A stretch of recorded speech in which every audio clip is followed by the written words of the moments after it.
Hey, what's happening, y'all? It's me coming back at you again with the long overdue upload video.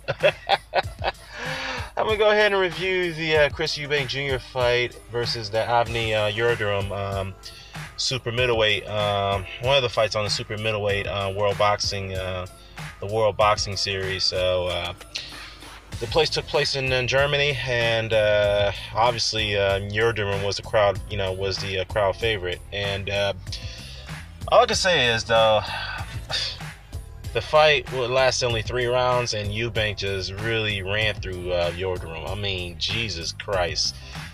And I mentioned this in my in one of my previous videos, which was a hangout video. I mentioned that Yildirim is actually one of 3 heavyweights that who dropped down to 168 to partake in this 168 tournament. Other than Jürgen Bremer and Eric Suklan. And I wondered that since Yildirim is dropping down to 168, I was wondering will his punch resistance hold up. And based off what I've seen today, it didn't. And he looked a lot slower. He looked a lot more sluggish, a lot more flat-footed at 168 than he is at 175. And mind you, the dude doesn't have upper lateral movement. He's shown that at light heavyweight as well, but he at least has a decent punch resistance there because he carries more water weight and he's more stable at that weight than he is now at 168. So that doesn't take away what Eubank can do. Eubank can bang, no doubt. He definitely can bang. He definitely can hurt you. So it could be that Eubank's power, has been his power has been able to stabilize at 168. That's another possibility as well. But I really believe, though, that it's more so the fact that Yildirim is just not he's not really stabilized at 168. So definitely he's gonna have to go back to 175 along with Suklan and Bremer. Did Bremer fight? I'm not sure if he fought yet. I think he did. Somebody let me know in the comment section. But anyhow, yeah. All I gotta say, it was a mismatch, and the style. We all say that styles makes fights. But I noticed one thing, and I agree with Admin on this. And when Eubank gets pressured, he does very well against fighters like that because he likes when you come at him. That way, it gives him an opportunity to throw his flurries and combinations and uppercuts.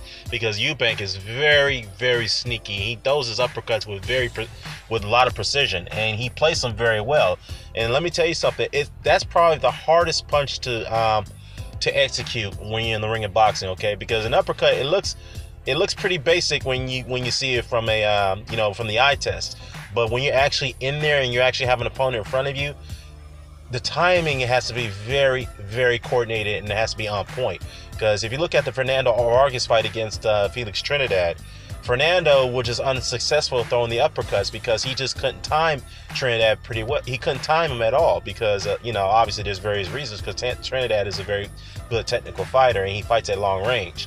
And Fernando was just a little confused on whether to throw the uppercut when Trinidad came inside. So he just couldn't land it with accuracy. But Eubank and Berto probably has one of the best uppercuts I've ever seen thrown in the sport, to be honest with you, because those guys they can throw it in various angles and they know how to time it perfectly. So so Chris Eubank does move on. He retains his IBO super middleweight title, which is regarded the minor title at this moment. And we all know that once, sooner or later, that title will be recognized as a sanctioning body, will be fully recognized. So now we'll have 5 titles to capture, become the undisputed rather than 4 at this point. How ridiculous is that?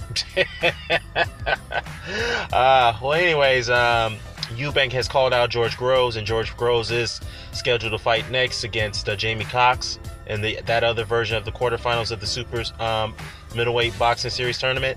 And Groves will be defending his WBA title.